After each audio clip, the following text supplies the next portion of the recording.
It was a wicked problem. Until in my third year, I came up with another really good idea. I filmed.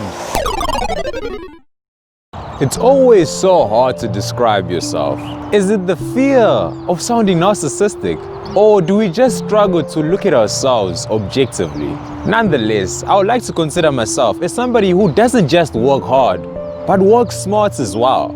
If there is a more efficient way of doing something, I will spend hours trying to do it that way. However, if there is only the hard way, then so be it. I have to slug it out. In my short lifetime so far, I've tried quite a large number of things. These things range from trying to make some extra cash to some other things that just fascinate me. I still remember back in primary school when I made a complete soccer stadium out of wires. It's a true shame that I didn't take a single picture. You only think about these things when you're looking back. That was one of my many ideas.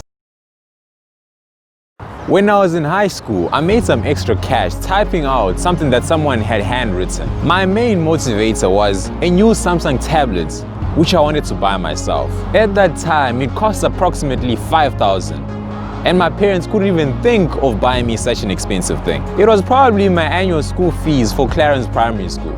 After saving up for a year or so and finally buying it, I was quite disappointed. But the tablet's low processing power. It struggled to play games which I wanted to play at a decent speed.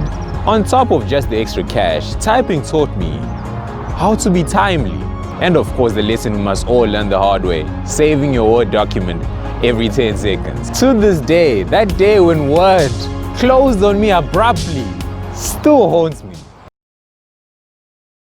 When I was in grade 8 and 9, I was really into skating. Every week I would look forward to going skating on the Friday. There is a skate park close to my high school, which is close to the beachfront. The skate park has some magnificent views. I would carry my skateboard, and after school finished early, since it's a Friday, I would walk to the skate park. Now thinking about it brings back some great memories. Besides being fun, skating taught me a lot of useful lessons. It taught me to be resilient, because for you to land one trick, it means you will fall many times.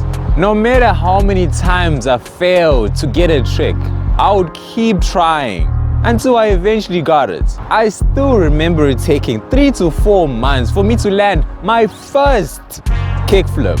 Now thinking about it, I made my first website using an application which is now called Google G Suite.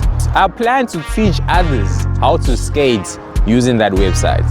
I would show this website to you, but I think I'll just leave that one for your imagination. It's a shame that when I got to grade 11 and 12, I no longer had time for skating. It was just school.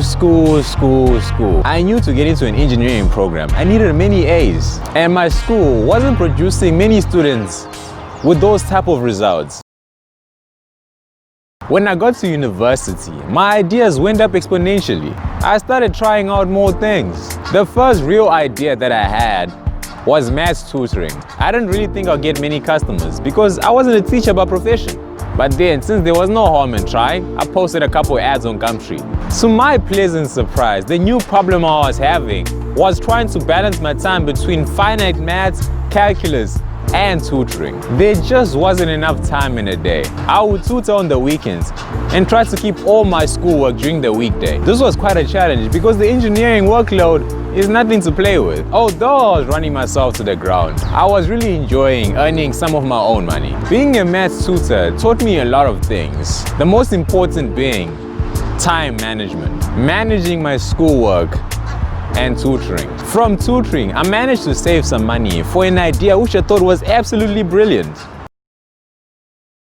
I had the idea of dropshipping products from China to the USA. I would list products on my website from AliExpress, and when somebody purchased something on my website, I would go to AliExpress and order that product to that person's address. I would list the product at a slightly higher price so that I could make a profit. At first, I used Instagram influencers to sell the products, but the traffic that the influencers brought was just not converting. I ended up learning how to use Google ads and Facebook ads. There were not many clicks on Google ads, and Facebook ads were just too expensive for me to test out enough variations to find a winning formula. That's how I abandoned an idea which I still think is brilliant.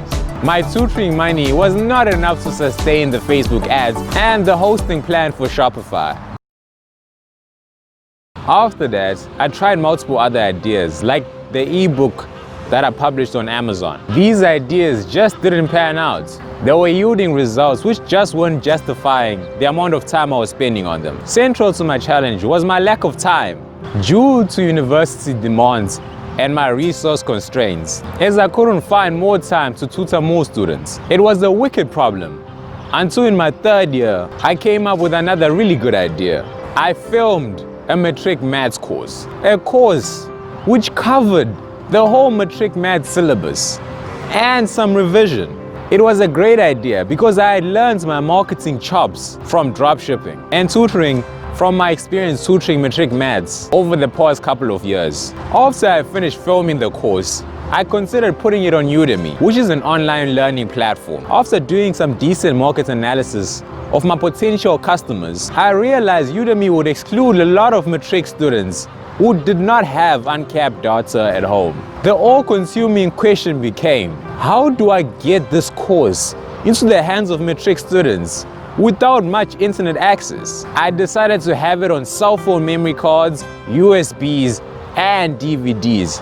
I also made it available online for those with the data. This solved the problem which I experienced when I first started tutoring. Not enough time. Now I could give the course to 100 students without a problem. It took a very long time to record the videos and then edit them and structure them in a way which made it easy for the students to consume it. I managed to cut it down to 9.5 hours of videos. I branded my course and got a couple students in Matric and some of my friends to wear the t-shirts for promotional purposes.